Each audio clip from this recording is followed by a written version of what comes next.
Magandang umaga nga pala sa inyo guys. Ito guys, mag-endorse na naman tayo. And then ito napadaan kami dito sa may Lugawan. May pansitan dito. Bali mag-aalmusal muna tayo guys. Ito nga pala si Sky. Yung aso ni Ma'am Kiray. And then ayan ako guys, naglalakad ako.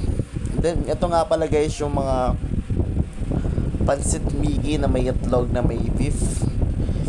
Yan guys, kung gusto nyong kumain guys, sa San Jose lang yan. Ayan nga pala yung pares nila guys. Meron silang pares. Yan yung sabaw sa Miggy yan guys. Bali ang in-order ko nga pala dyan guys, yung pansit.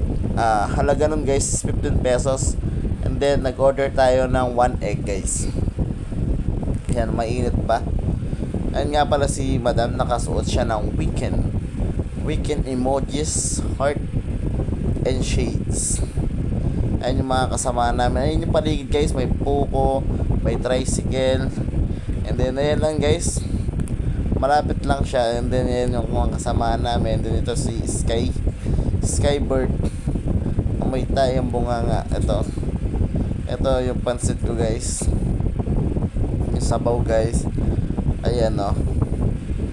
Ayan nga pala guys, titikman natin guys yung pansit nila dito. Masarap nga ba to?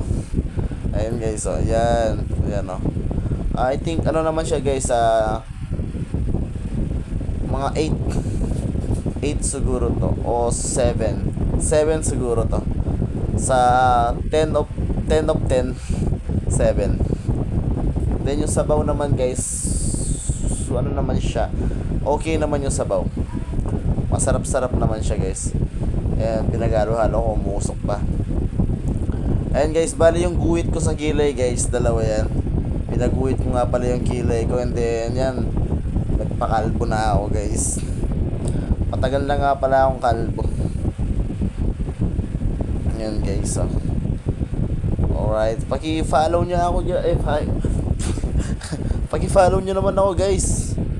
Follow niyo naman ako sa Facebook ko, Vergara Shades. And then sa ko naman, sa YouTube ko naman, ang pangalan nun, Life Coach. Pag search mo siya, Lotsky Canlas /X5P, makikita mo siya. Yan yung mga kasama namin guys. Tinikman ko siya. And then guys, pumunta na kami sa area namin kung saan kami magtitinda. Eto, kumain muna si Joanna. Napadaan kasi kami dito sa may spaghetti. Kakalmusal ko lang dyan guys ha. Nagkalmusal ulit kami. And then guys, masarap kasi itong manok dito, tsaka yung spaghetti. Yung spaghetti guys, kumpleto siya sa sangkap. And then marami siyang sauce, marami siyang cheese. And then yun guys, napakasarap niya guys.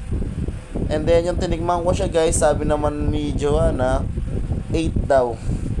8 to, kasi kompleto siya sangkap, marami siyang cheese, and then marami siyang sauce. And then guys, nagustuhan ko dyan guys yung manok. Masarap din yung manok guys. Ayan o. Lalasahan ko pa nga dyan guys eh. And then pagkatapos pala namin kumain dyan guys, nagtinda kami ng product namin, yung Super 7 Herbal Oil. Kung alam nyo po yung Super 7 Herbal Oil, maganda yon sa mga arthritis, sa mga rayuma, mga ubo, mga sipon at mga lagnat. Yun nga pala yung trabaho namin guys. Ini-endorse namin guys yung mga product namin. And then yung mga gustong kumukuha sila. Maganda kasi yun guys sa mga lamig-lamig, mga hangin-hangin. Yun nga pala yung araw-araw na ginagawa namin. Pagkagising namin ng umaga, magtinda kami ng mga herbal oil, and then mga Vicks. Yan. Pinaalmusal ko muna si Joanna kasi para lumakas yung kanyang immune system. Para hindi, mas maganda kasi yung pag nag-endorse ka, pa nag-house to house ka, mas maganda yung nakapag-almusal ka. Lesson learned din, lalo na pag nagtitinda ka, naglalakad, lalo na mainit. Wag mong kakalimutan yung pagbawan ng tubig. Magbawan ka ng tubig, and then kumain ka palagi. Ayun guys, kung ano nyo po itong mariposa, nakalimutan ko itong mariposang tulog. Pag ginawakan mo tong ano na to, tong alaman na to, nag-UUP yung ano niya. Sabihin mo na lang sa comment section, guys.